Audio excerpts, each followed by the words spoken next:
Hi, my name is Dr. Corey Gray, and if you are watching this video, you are interested in learning more about the life, legacy, and work of renowned scholar and advocate, Dr. Joy Lawson Davis. Dr. Joy Lawson Davis is an internationally respected scholar, award-winning educator, and one of the nation's foremost voices on equity and gifted education. With more than 45 years of experience, Dr. Lawson Davis has served in nearly every role imaginable, including classroom teacher, district coordinator of gifted services, state specialist for K through 12 gifted education in Virginia, and higher education leader, including assistant professor and director of the Center for Gifted Education at the University of Louisiana at Lafayette, and later associate professor and chair of teacher education at Virginia Union University. She is a prolific author whose work has shaped the field, including her landmark book, Bright, Talented, and Black, as well as her most recent publication, Empowering Underrepresented Gifted Students, Perspectives from the Field. Her scholarship centers on ensuring equity, cultural responsiveness, and expanded access for culturally diverse gifted learners and students with multiple exceptionalities. Dr. Lawson Davis is also the co-founder of the Dr. Martin David Jenkins Scholars Award, which recognizes highly gifted Black students across the nation.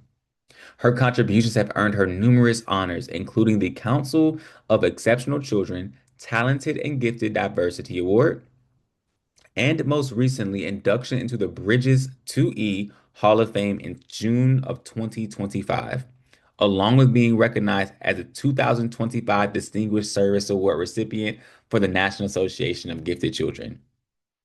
She currently serves as a core faculty member at the Bridges Graduate School for Cognitive Diversity in Education, where she teaches and mentors doctoral students while continuing to provide high impact consulting workshops and programs evaluation services around the world. The following interview was captured for a session at the 2025 National Association of Gifted Children Annual Convention entitled To Be Young, Gifted, and Black, a tribute to Black intelligence and creativity. Without further ado, take it away, Corey. Yes, thank you, Corey, for that introduction. We do have the scholar herself, Jenkins' daughter, if you will, Dr. Joy Lawson Davis. Oh, we are so excited to have you. So, Dr. Joy Lawson Davis, how are you feeling today? What's your word for today? My word for today is hope. Hope. Just continue to have hope and going through life experiences every day. That kind of drives me and keeps me motivated that I can continue to do the work and continue to be myself and inspire others to do the same, for themselves as well, and to be their best selves. We have to encourage people to do that. So hope does that for me. Yeah. Mhm. Yes, hope. Hope is such a beautiful word. And I know that that word rings true in all of the writings and the leadership sessions that you've led. So I'm excited to really dig into your work today. So before we start talking about just what you've done in the field, just tell us your story and how your story has essentially evolved when it comes to this field that we call gifted education. Okay, well, Corey, as a youngster, eons ago, I was in a progressive, I think a progressive school district in the north, in Newark, New Jersey, and where I grew up at, and my earlier years in Newark provided, a very strong educational background. However, when I was moving through elementary school, I was grade accelerated. My One of my teachers, it was second grade actually, who had a conversation with my mother and my father and said, she's a little faster. They use words like being fast or being bright, um, motivated. They use those kinds of words that we use today as we discuss what it means to be gifted. And she felt as if I needed more instruction at a more accelerated pace than she could provide. And so I was actually the decision was made to content accelerate me, and that was for mathematics, which was very interesting because as I think back about it, I really have never felt a draw or pull, you know what I mean, an inclination in the area of math and science. I've been more driven into the humanities, into the arts, into language and linguistics and leadership. And so I had all those other opportunities as well. So the that experience came, and then I had the opportunity to at the end of the year, of course, they had to make a decision. What do we do with her going forward? You know, is going into third grade straight through going to be good, or does she need to skip third grade? So I was grade skipped and went on into fourth grade. So again, no formal assessment was done as far as I can recall. It was based on teacher, you know, recommendation, what teachers felt about me as a student, and what my parents knew on the intimate level about the kind of kid I was, you know. So fast forward, I went on into middle school and was a little ahead of the game. I, you know, I by the time I came was getting ready to go into high school, my family moved. We moved from the urban area in the north to the south. And so that transition for me was impactful. And I have to, as I recall it, sometimes I think it was very traumatic because I'm leaving a very large, urban, busy, active environment and going into a small, very rural community where the population in the school was not diverse at all. In New Jersey, I was exposed to cultural groups from everywhere, from all over. You know how it is in the Northeast. But when I came to Virginia, all the students and the teachers, the principal, the counselor, everybody in the school was Black. Very different for me in terms of being in the midst of our people. It's, you know, all day, every day. What I found was the school lacked resources and lacked accelerated instruction, but I was able to take higher level courses because my mother advocated for me. My mom came in and sat down. Look, she's already taken French 1 and 2. She needs to be in French 3. We know she's in the ninth grade. Let her go ahead. You know, so that kind of advocacy on the part of my mother also, you know, kind of framed and shaped me as a person, you know, as a person going forward. As I went from high school into college, of course, as I said, I was driven by the humanities, by the arts, and I went into an art education program. So I had on my mind and my heart the need to come back to my school district and provide for the students there what they did not have while I was there. We didn't have an art program. We didn't have an art teacher, and I missed that so much because I had that experience when I was in New Jersey. I had at Saturday morning arts programs. We visited museums in New Jersey and New York, and you know, I just had such a rich, you know, arts background. But the children in the rural community did not have any of that, and I felt a need to come back and do just that. So I did. But as I work with these kids, Corey, mind you, K through 8, these students they were rural, they were Black, they were white. We didn't have any Latino students at the time or Hispanic students at the time. As I work with these students, I found that these students were very creative and very interested in learning beyond where they were. They were interested in learning what I could expose them to. So I took everything that I learned, as I normally do, and brought it into the classroom around art history, the arts of all cultures, and you know, all those kinds of things that I thought they needed to have in order to fully develop into their best selves. Eventually, I was requested by a principal to attend a conference that would help prepare me or someone from the district. He anticipated me going to the conference and coming back.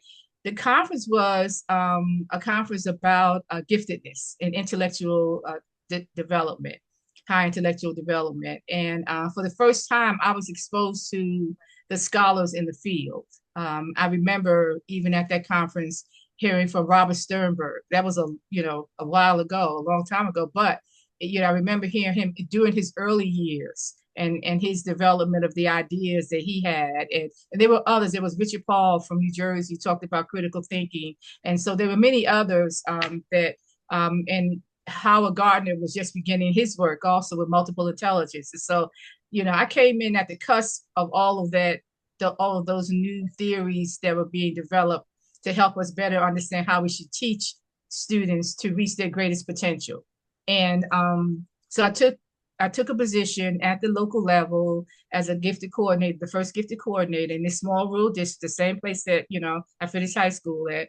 And and from there, I was exposed to the College of William and Mary when Joyce Van Tassel Basket first came in, and she developed and opened up the center there, the first center for gifted education there. Joyce was an instructor, professor. I took a course with her, my first course I took there, and it just opened up this whole new world to me. And I thought, this is where I belong. I felt like it was a place that I could learn not just about myself and who I was as a learner, as a scholar, but also about the children that I was very interested in. I was very interested in helping children develop their full potential. That was what my goal was. And at the same time, I also had a drive or a need to advocate. I was always the one who spoke up, spoke out, even in high school. I was a student leader, always the one who, if anybody needed a spokesperson or needed some advice on how they should approach someone at a higher level, they contacted me. They reached out to me. Even in the community, that started happening for me. And so over time, I kind of owned that responsibility too as an advocate. And it's all very, very natural for me. But what I found when I, became involved in gifted education, as we know today, is that we were missing. When I said we, Black students, and as I mentioned earlier, Latino students, Native American, Indigenous students, low income students, and then the scholars who represented them were not as present in the research literature or in the textbooks that I was reading in these courses that I was taking. And then eventually I went into the master's program there with Joyce at William and Mary. And I still didn't see as much of us. I didn't see us showing up as much. And then eventually, I came upon the work of Mary Frazier, which I was so excited to read her work, and Alexandria Baldwin. And at a few years after I went to that first conference, I was able to apply for a position at William and Mary to coordinate one of the first Javis grants. So Joyce, Dr. Van Tassel Basca, one of my great friends who's passed on, Dr. James Patton and Dr. Doug Prillerman were the primary investigators. They wrote a grant, and the grant was funded by the federal government, and they needed a coordinator. And Joyce encouraged me to apply. I applied, and so for 3 years I coordinated that grant. It was almost $1 million. It was a very lucrative grant, and it allowed us to develop a comprehensive program for at-risk gifted students. We were labeled as at-risk during that time. So we identified about 140 some odd students from different school districts who were referred by local coordinators or teachers. We did the formal assessment, so we had psychologists on, from the staff or who were faculty members who conducted the assessment, a full-scale psychological assessment. We developed curriculum for these students. We developed a family engagement model. And we also had a teacher training model. So it was a very comprehensive effort to find out, if we were to do all of these things, could we identify these students and then serve them appropriately based upon what their needs and their inclinations were. And it was a successful program, Corey. I think that, it was my first, time really being immersed in the field. We had our advisory committee, were all the greats in the field. Everybody, James Gallagher, Harry Passow, Mary Frazier. So I had personal contact with these people. So they also helped frame, who I was, and helped build me up as a scholar in the work. So I was not just working, but I was also taking coursework. I was in the program too, in the grad program at the same time. And simultaneously, I'm a mother of 3 gifted kids. So I'm working, I'm mothering, I'm training, I'm researching, I'm doing all this, in a very intense way. It was like being in a hothouse, I guess, in a very intense way for those 3 years. And it really helped to catapult me, I would say, prepare me, but also catapult me right into the middle of this field so that I could not only continue to learn, but I could also contribute, advocate, do the things that I saw that were missing, from the work. And then I came in contact with all of the other scholars that, over time, I came in contact with Dr. Ford, with Dr. Grantham, and the other scholars, the young scholars that were coming about at the time. But that experience at William and Mary with Project Mandela, it was called, really helped me to know that there was a place for me, first of all, in the field, and that I could make a difference. My presence even could make a difference. And I gained the skills I needed. I had the background knowledge. I was deep into pedagogy, deep into assessment, everything that we say we should be doing in a comprehensive way. I was able to get all of that. But again, there were places that I felt that really needed a push, and that was around equity and justice, and and making sure that we were identifying giftedness across the board, not just for the select few. Yeah.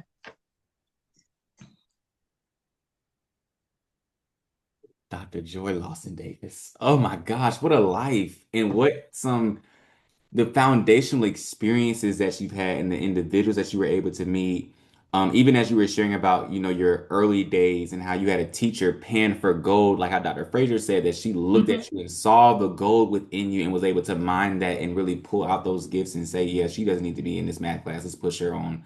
Um, Mm-hmm.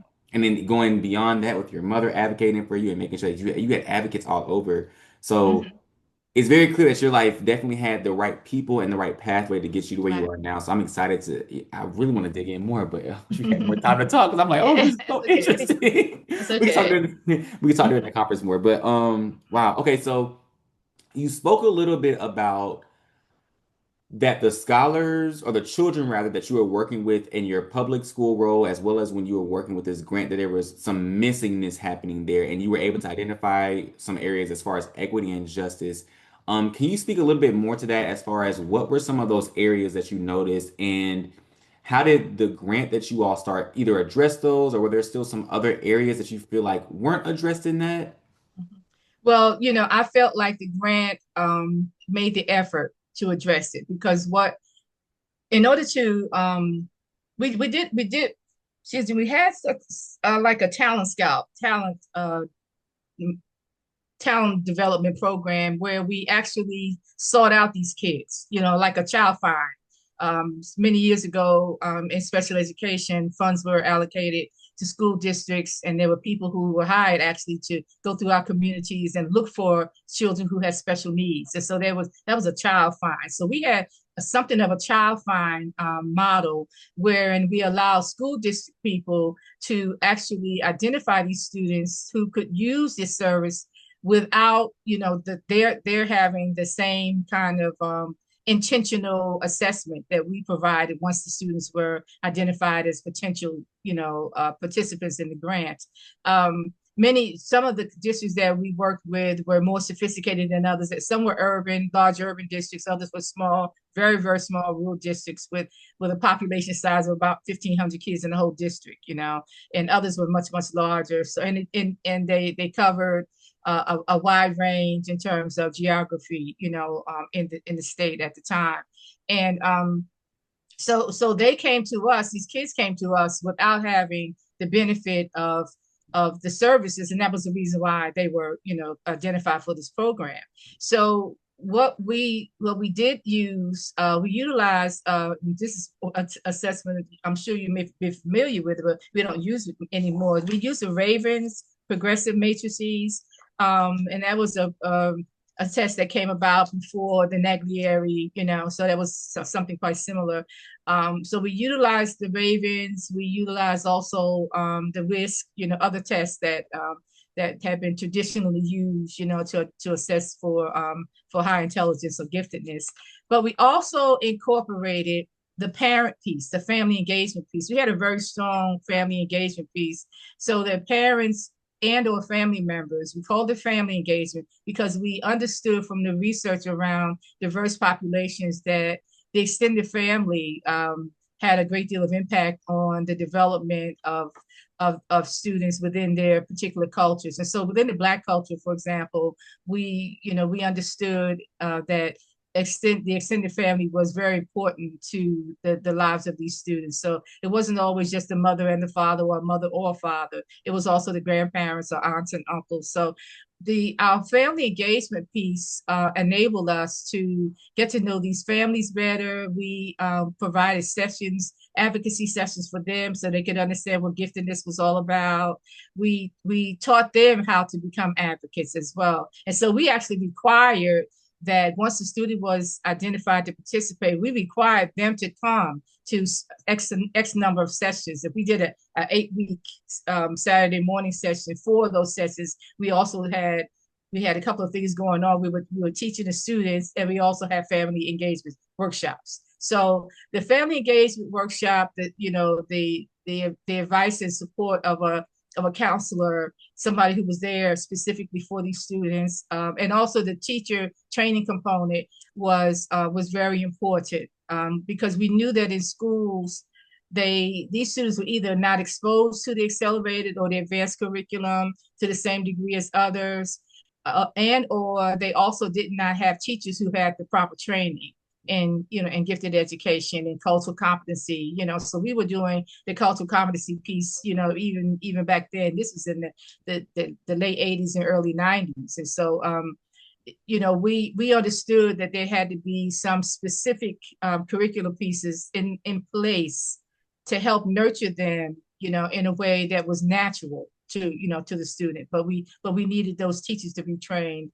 And so we identified a crop of teachers, a group of teachers who also came in for training.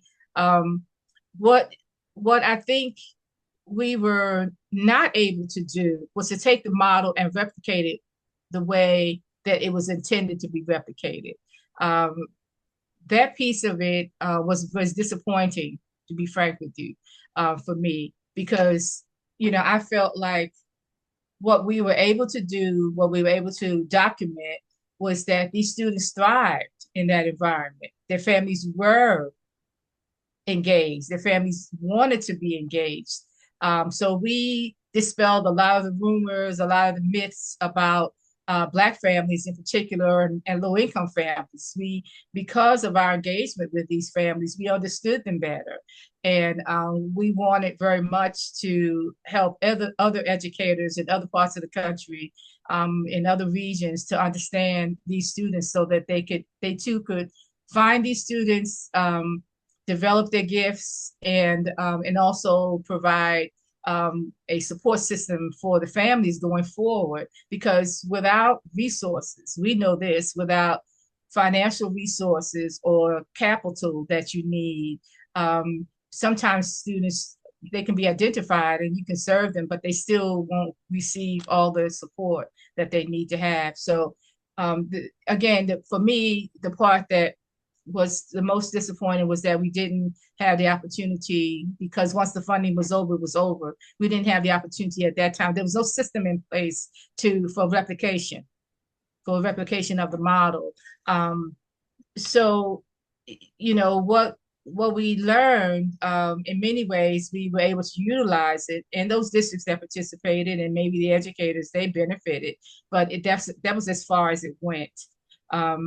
We, we didn't utilize the tools that we had to actually impact the way I felt like we could have.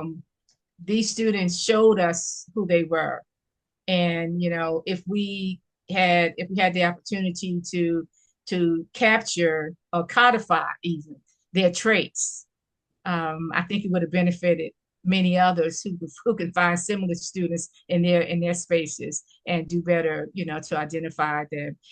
But we were up against the funding issue, of course, and once federal funds run out, if the localities or the state isn't willing or does not have the funding to pick up, or if it's not a priority, of course, as it probably wasn't, um, then we miss a great opportunity. We miss a great opportunity. Mm. Yeah.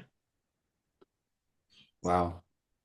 And to just even emphasize that point, we talk about this notion of, multicultural gifted education and culturally responsive gifted education. I know, I believe you were a co-author with that, and when that, with Dr. Fugate, when he wrote that model and when that came out. But to Mm-hmm. just affirm the fact that this is not new, that and many others have been doing this work for decades, because there Right. has been a need and Mm-hmm. an urgent call for decades that we see the gifts of our scholars in all communities, and really Right. cultivate those, and not just Right. those scholars with the family. So, one, thank you for Mm-hmm. your work, because your work has been monumental both in my life, my research, but I know in so many people that's in this room today, but just period. Um, so Mm-hmm. I'm so grateful. And like you said, there have been many scholars and many work, and a believer that we stand on the shoulders of so many great giants. And you and I were talking about before with the individuals highlighted in the tribute, Dr. Lillian Steele Proctor, who was the first person to actually do a study on gifted Black children. Then Dr. Martin D. Jenkins, who took on that Mm-hmm. work, continued that work, Right. and Viola Mm-hmm. Thiemann, who took on and studied that exact same group of students that Dr.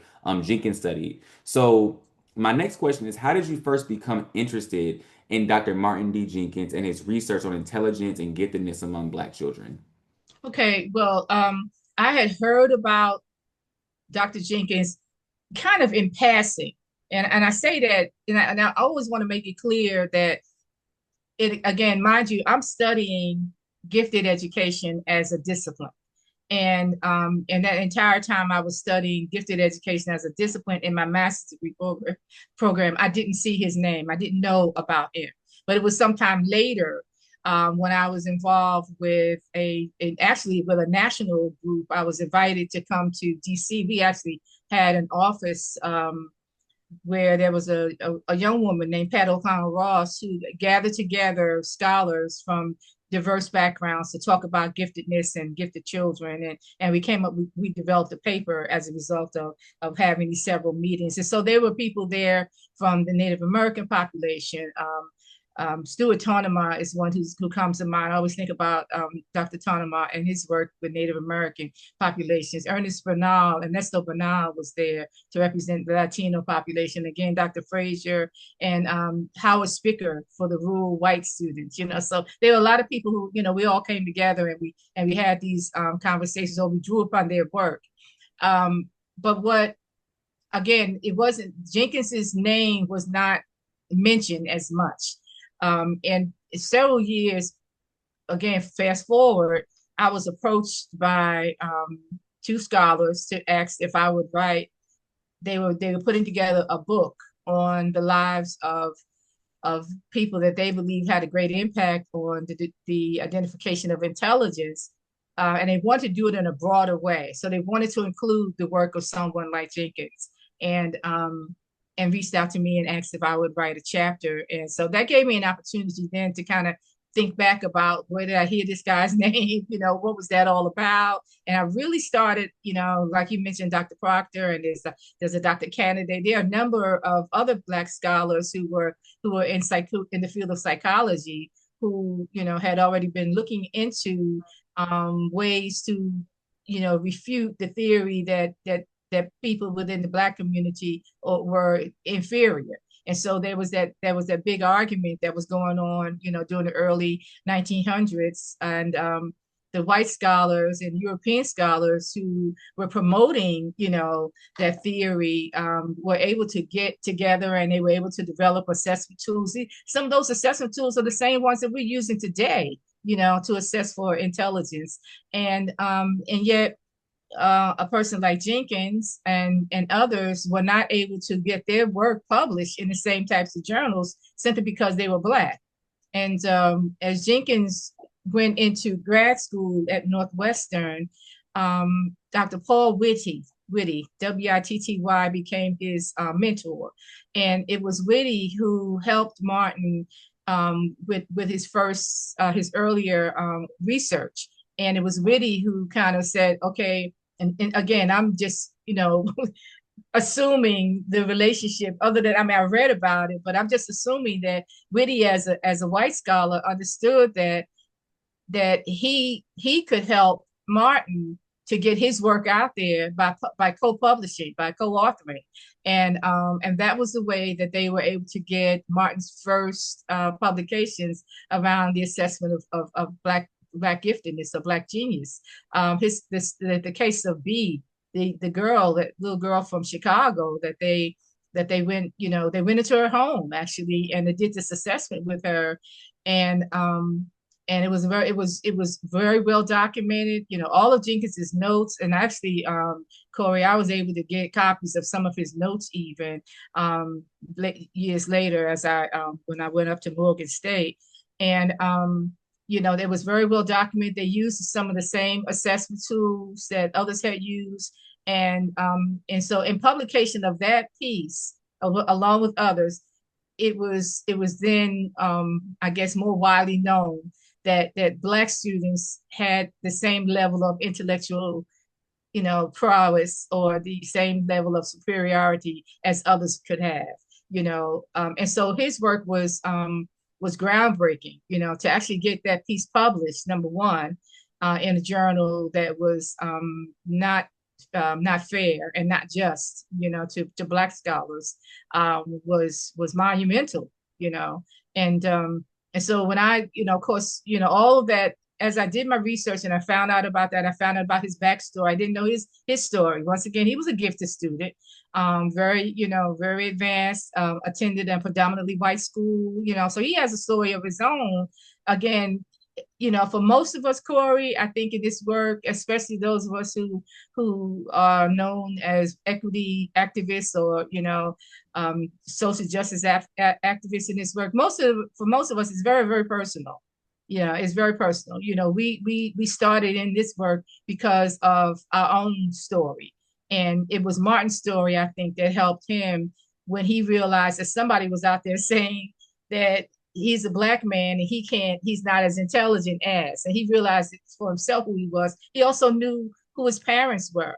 Both of his parents were well educated. His father was one of the first Black engineers, in their community in Terre Haute. And he understood they were leaders. They were members of the NAACP. They did activist work in the community.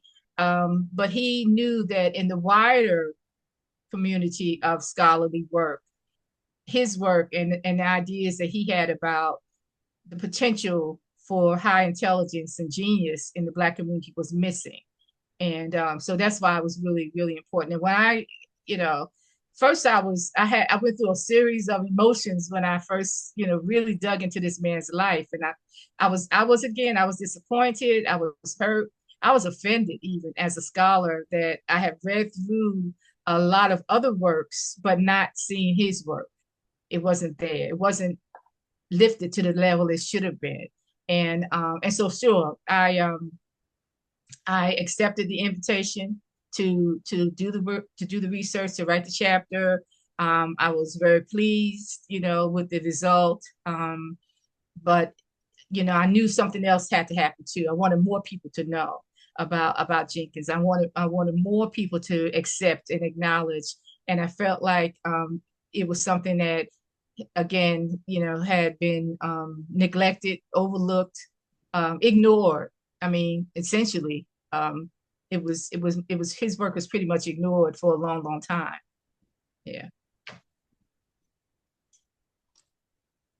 I agree because I remember the first time, and, I went to the University of Georgia, go Dogs, and I had my PhD and get the education from there. And the first time that I heard about Dr. Jenkins was actually in the Jenkins Scholar Award ceremony when you spoke about his work. And I remember you talking about the case of B. And I remember I instantly wrote that down in my notes. I had my phone. I said, case of B. Went back home, read about it, and I was like, why has no one ever told me that this young 9-year-old girl in the 1930s, before the civil rights, got a Right. 200, outscored many of her white peers? And I'm like, and I do this where I'm like, why did no one ever tell me about Tell this? This me would that. have That's right. would have been Yeah. life changing. Um, but Yes. Yes. but but I'm grateful that you, Dr. Ford, Dr. Grantham, the founders of the Jenkins Scholar Award, really uplift his legacy. And it shines a light not just on what he did, but like you mentioned, there were so many other Black scholars that were doing Mhm. this work and emphasizing that. Black children can be gifted. They are gifted. Let's Right. find and let's pan for the goal that our Fraser said, but let's also Right. tap into their gifts. So I'm Hmm. really grateful that you are continuing to shine a light because I know that shout out, you have a book coming out really soon. I don't know. Can we announce that? Oh, well, I will. We'll go announce it at the Jenkins Scholar session about the Jenkins Scholars book as well as the other books. So I'm working on two books right now, but I have a great group of contributing authors, and I'm so excited. Yeah, about I that. don't want to. I don't want to. Reveal it if I can't reveal it No, hey, yet. no, no problem. No, no, no, no. But for those that are watching, please, when the books come out, buy the books because like how Dr. Lawson Davis said, that these stories need to be told, and it doesn't matter. It was almost a century ago. They're our foundation. They are what we stand on. So as we wrap up today, Dr. Lawson Davis, my last question is, what does it mean to you to be young, gifted, and black? That's a big one. That's a big question. You know, we use that phrase, and we remember the beautiful piece that was done, the poetry. You know, we remember the song, and it gets emotional. You know, when you think about, for me, it does. When we think about the countless numbers of young, gifted, and Black students who are ignored, who are misidentified, who are made invisible, even, you know. These students are highly creative. They can take little or nothing and make a lot out of it. You know, they're very energetic. They love to play around with words and utilizing words and understand, have a I think a natural inclination in linguistics. They are physically capable in ways that sometimes others are not. Their musical, their artistic and musical gifts are, you know, are kind of are just very bold, and you know they outshine others. We have Corey, generations of evidence to show and to share that giftedness has always existed in the Black community. It's nothing new, not at all, and it's not an oxymoron. You can't, you know, you can use the word gifts and high intelligence and also use the word being Black. And because there's something special about the cultural aspect of who we are as a people, and that needs to be a part of the conversation at all times. Yes, we know that giftedness exists in all cultures, so it's important for us to understand how it exists and how it manifests itself in cultures based upon what the norms, traditions, and values, and the ways that people live, the way that we are. I always say that culture is the way that we are. You know, it's just who we are, and so we can't overlook the fact that there will be children who will demonstrate their gifts in ways that may be unfamiliar to someone who was not of that group, who's not of that culture. And that's why it's so important for Black scholars to be a part of the work of identifying methodology, you know, doing the research, sharing curriculum and instructional practices that emphasize how do we bring out the best in these kids? How do we allow their gifts to come through?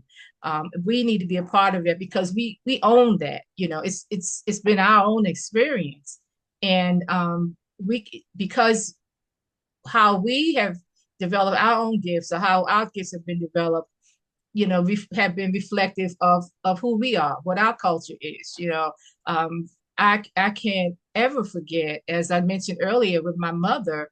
My mother nor my father had a high school education, neither of them. My mother went back to school many years later to get her GED because she wanted a job.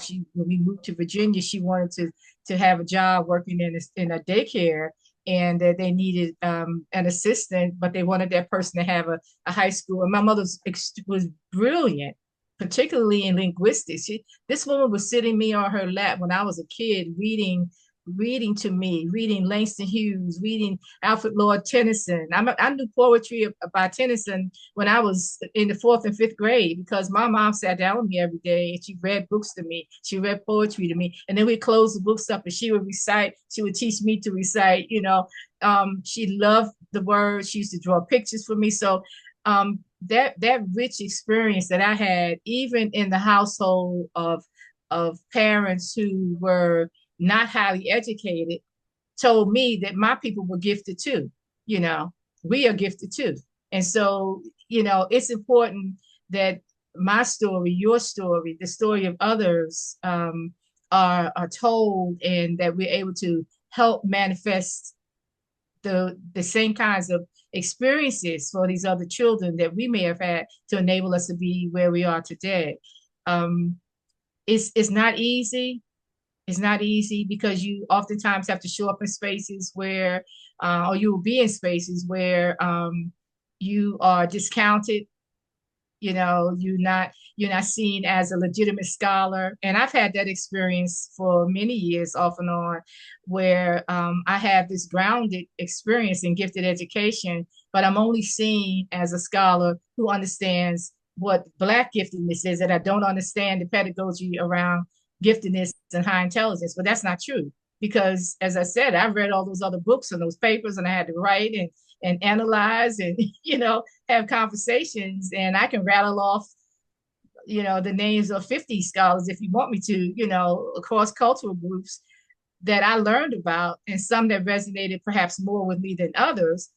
But even today, as a scholar in the field of gifted education, we may sometimes be discounted as not having the same skill set as others because we're Black. So we have to continue to prove ourselves. We continue to prove, and that's not fair. It's wrong for us to have to do that. When we were growing up, my father would always say to us, and you've heard it, where folks say you have to do twice as much, as others do to be seen as half as good, and that was real, that was true. And sometimes today it still is. It still is.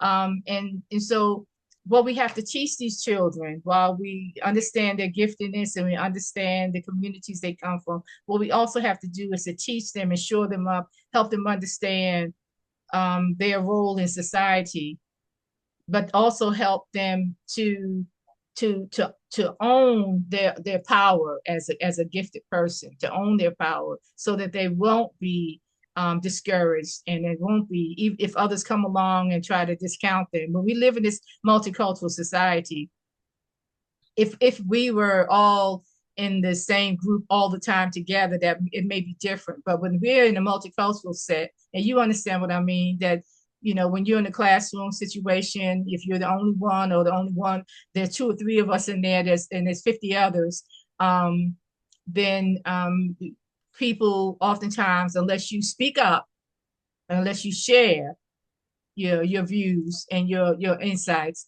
you will not be seen as highly gifted as others. And that's we need in some way, as a humanity, to just wipe that off the face of the earth.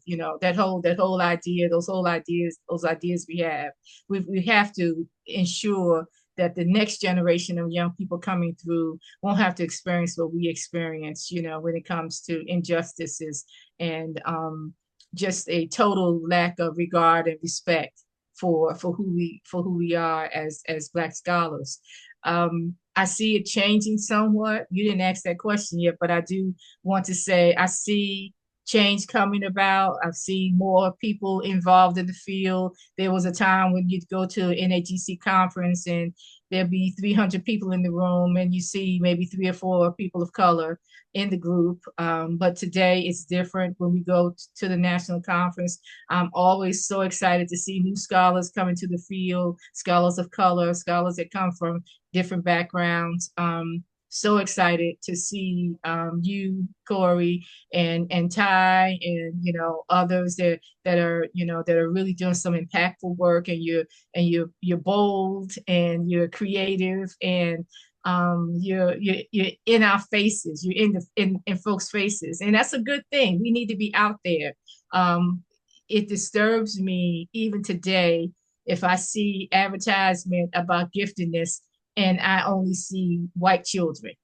To this day, to this day, it hurts. It hurts because I know that's not the case. I know that's not true, and I want to always inform and kind of poke people and say, look, if you're going to show giftedness in a visual format, you want to make sure you show all the different shades and colors of giftedness, all the different hair textures, the different genders. You want to make sure it's inclusive. We don't have the right any longer. Never had it, but we definitely don't have it today. And there's no excuse for um, having a visual image of giftedness without ensuring that it's representational. It has to be representational. Um, I'm excited, and I will share this because you're one of our contributing authors. I'm so excited about our international piece that's coming out, the book that's coming out, that we'll be demonstrating through that book how giftedness manifests itself and how it can be developed across cultural groups around the world. Around the world, my international experiences have fed me in that way. I've been invited to come because of my work in diversity and equity and social justice and gifted ed. I've been invited to other nations to share what I know about giftedness as it exists in communities that are where sometimes it's difficult to find children. And I was invited because of my views and accepted. People in other nations oftentimes accept the idea that giftedness is boundless. There are no boundaries, sometimes even more so than we do here. And so it's very exciting to see new developments. It's very exciting to see international scholarship, particularly international scholarship, Corey, from nations where the predominant population are people of color. In the African nations and in Australia, in Asia, in South America, where we see that we have similar traits, but we come from different cultural groups, which I think is powerful. This kind of work, the equity, justice, the international work that's going on is the work I think that can change the field. It can really change the field, and it can have the best impact on humanity. For me, this has been about deciding how we can shape intelligence and how we can develop intelligence for the good for the greater good. I know that sounds cliche, but bottom line, what is it that we're doing that's going to help others? We have so many problems in this world today, and we need the gifted minds from every community to be a part of development of solutions and ideas. And so we can work towards that. Then I think that everything we've done and all the battles we've had to fight, have been worth it. Over time, it's definitely been worth it. But I'm excited, as I say, very, very pleased to see new work, new ideas, innovations, voices added to the foundational work, and grateful that you continue to reach back and say we're standing on the shoulders of giants. We know that some of this work has already been done, but we're going to work harder to make sure that it stays out there, in the front, in the forefront. Ladies and gentlemen, Dr. Joy Lawson Davis, thank you so much for your time. Like I said before, and I'm going to continue telling you this forever, that I am so grateful for your work and grateful that you are a part of my life as a mentor, as an inspiration. And my biggest prayer in life is that my work makes you proud, but it also just shines a light on all the great things that you've done. So I'm excited, and I Mm-hmm. hope all that are watching are just as inspired as I am. Thank you so much Yeah, for the well, time today. I appreciate the invite to be a part of your session, and I appreciate and love your energy so much, and your positive attitude is going to carry you far, Corey Gray, and a PhD. And I'm so excited for you. Thank you so much. Thank you. Thank you.